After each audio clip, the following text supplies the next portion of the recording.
មានសំណួរពីបងប្អូនយើងម្នាក់គាត់បានសរសេរមកថារឿងក្នុងចិត្តមួយនៅស្រឡាញ់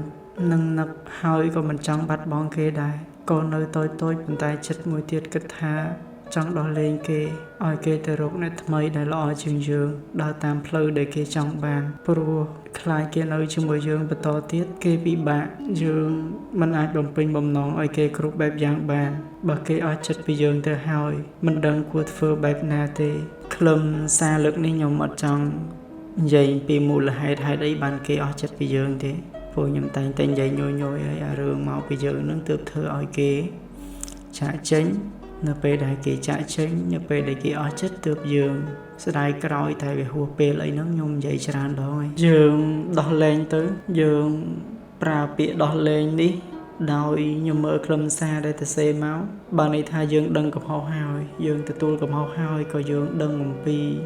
សាច់រឿងគ្រប់សពបែបយ៉ាងតាំងពីដើមមកទល់នឹងឥឡូវនឹងដែរហើយខ្ញុំមើលទៅយើងក៏ទទួលយកបានដែរហើយយើងក៏អាចថ្លឹងថ្លែងសាច់រឿងថាវានឹងមិនអាចបន្តវាក៏មិនអាចទៅរួចដែរអញ្ចឹងការដែលយើងដោះលែងទម្លាក់វាចុះព្រមទទួលយកសាច់រឿងមួយហ្នឹងគឺវាល្អបំផុតហើយមិនបាច់ទៅប្រឹងជីកកកាយពីអតីតកាលមកថាវាយ៉ាងណាទេអនុស្សាវរីយ៍ល្អក៏ទុកទៅហើយអនុស្សាវរីយ៍ដែរធ្វើឲ្យយើងមានវិបដិសារីក៏ទុកវាដែរដើម្បីចំណាំថ្ងៃក្រោយកុំឲ្យវាកើតឡើងទៀតបើយើងពិតជាអាណិតកូនមិនមែនប្រឹងបន្តនៅក្នុងទំនាក់ទំនងមួយដែលវាក្តៅដែលវាលាកដោយយកលេសថាអាណិតកូនទេដែលហៅថាអាណិតកូនគឺយើងប្រឹងយកចិត្តទុកដាក់ថ្នាក់ថ្នមបីបងឲ្យរៀនសូត្រឲ្យបានខ្ពង់ខ្ពស់មិនមែនយើងប្រើពាក្យថាអាណិតកូនហើយនៅឆ្លោះគ្នាព្រឹកល្ងាចប្តីប្រពន្ធមុខម្រេចដាក់គ្នាជេរគ្នាវាយគ្នារហូតនោះទេហើយនៅប្រើពាក្យថាអាណិតកូនទេមនុស្សខ្លះមិនមែនថាគាត់យកលេសយកអីទេក៏ប៉ុន្តែប្រើពាក្យថាអាណិតកូនប៉ុន្តែនៅក្នុងរូបភាពខ្លះដូចមានអារម្មណ៍ថាអាណិតខ្លួនឯងច្រើនជាងនៅពេលដែលអត់គ្នាទៅ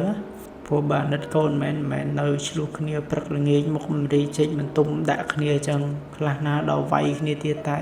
រាប់សិបឆ្នាំហើយនៅនិយាយពាក្យថាអាណិតកូនអញ្ចឹងចំពោះរឿងខ្លះនៅពេលដែលយើងចិត្តមិនដាច់ពេលដូចជាស្បែកជើងចាស់វាដូចជាខោអាវចាស់អញ្ចឹងបើយើងនៅតែសំណោះណាធ្លាប់ពាក់វាអង្ការពីថ្មីយើងស្រឡាញ់ណាស់ពាក់ចូលកម្មវិធីគេពាក់ទៅការគេមានរូបថតអនុស្សាវរីយ៍អាវនឹងហើយដែលពាក់ទៅលេងសមុទ្រដំបងគេបង្អស់អាវនឹងហើយដែលពាក់ទៅថតជាមួយនឹងប្រាសាទអង្គរវត្តចង់រក្សាវាទុកអាវនឹងហើយដែលខ្ញុំពាក់រៀនការវិទ្យាទី1ទី2ទី3ទី4ទី5រហូតដល់ទី12រហូតដល់ខ្ញុំរៀនចប់បញ្ញាបត្រម្លេះផ្ទះខ្ញុំនឹងអត់បាច់ទុកអីទេទុកតែគេអាវនឹងឯងទុកតែប៊ីជើងតាំងពីថ្នាក់ទី1មកទល់ឥឡូវនឹងមិនក្រោម200គូទេខ្លះណាស្រឡាញ់សភៅធ្លាប់រៀនសភៅធ្លាប់អីទុកអើយទុកតទៅកាទីស៊ីអស់លេងអត់មែនថាបើយើងលេងប្រើឲ្យយើងចែកកំលេចទៅណាឲ្យក្មេងអានម្ដងអីអត់ទេខ្ញុំគ្រាន់តែចង់ប្រៀបធៀបថារឿងខ្លះយើងទម្លាក់ចុះទៅរឿងខ្លះយើងកាត់ចិត្តទៅរឿងខ្លះយើងលះបង់ទៅរឿងខ្លះយើងដោះលែងទៅដែលលើពាក្យខ្មែរយើងគេថាឈើបៀមទឹកឆាប់ពុកមនុស្សបៀមទុកឆាប់ស្លាប់រឿងខ្លះយើងទម្លាក់ចុះបន្តិចទៅឃើញតែធូរទ្រង់ធូរចិត្តមកយើងមិនមែនជាមនុស្សដែលឆាប់បោះបង់ពេកទេតែរឿងខ្លះយើង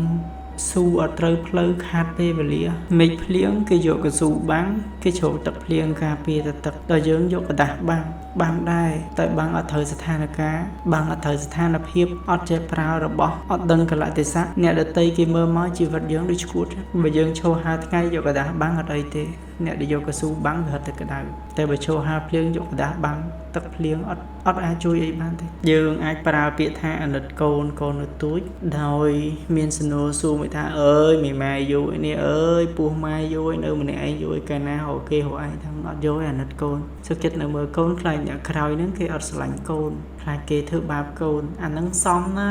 ពាក្យនេះផ្អែមមុតហ្មងជាតិហ្មងអត់យកដែរណាឲ្យស៊ូនៅមួយកូនខ្លាចគេធ្វើបាបកូនតែថងយើងស៊ូនៅត្រាំត្រែងជាមួយមនុស្សដែលគេមិនឲ្យតម្លៃជាមួយមនុស្សដែលមិនខ្វល់ខ្វាយអំពីគ្រួសារមួយនឹងមិនដែលគិតជ្រុងជ្រែងស្ទូចគ្រួសារមួយនឹងឲ្យរីកលូតលាស់ហើយយើងប្រើពាក្យថាត្រង់ដើម្បីកូនអានឹងខុសទៅទេហ្មងខុសស្រឡះកូនយើងដែលយើងប្រើពាក្យថាអាណិតកូនតែប៉ិតដូចបំផ្លាញកូនទេដែលឲ្យវានៅមើលឃើញទង្វើដែលឲ្យវានៅរស់នៅដដាបដដួស គ្នារៀនក៏មិនចូលបោះបង់ការសិក្សាពាក់កណ្ដាលទីដើរទាត់ខ្យល់ថ្ងៃក្រោយទៅអត់ចេះអក្សរទៅរកអីកើតទៅធ្វើអីកើតបើគ្នាមិនចេះអីផងហ្នឹងធំបន្តិចការបានមានប្តីមានប្រពន្ធទៅធ្វើអីក្រៅពីធ្វើការងារដែលប្រើកម្លាំងបាយត្រុកហ្នឹងអីសំ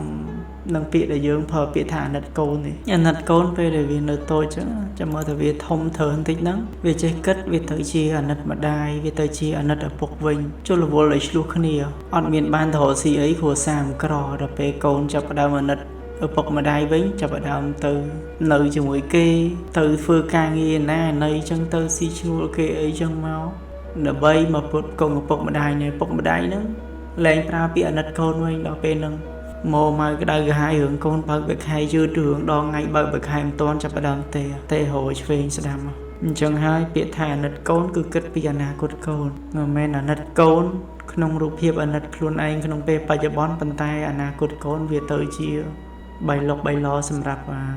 ខ្លួនឯងពីរនាក់មិនកើតការនឹងទេបងជួយជាយោបល់ប៉ុណ្ណឹងចុះហើយគិតឲ្យច្រើនជាងបងគិតទៅព្រោះបងជាមនុស្សក្រៅសាច់រឿងទេ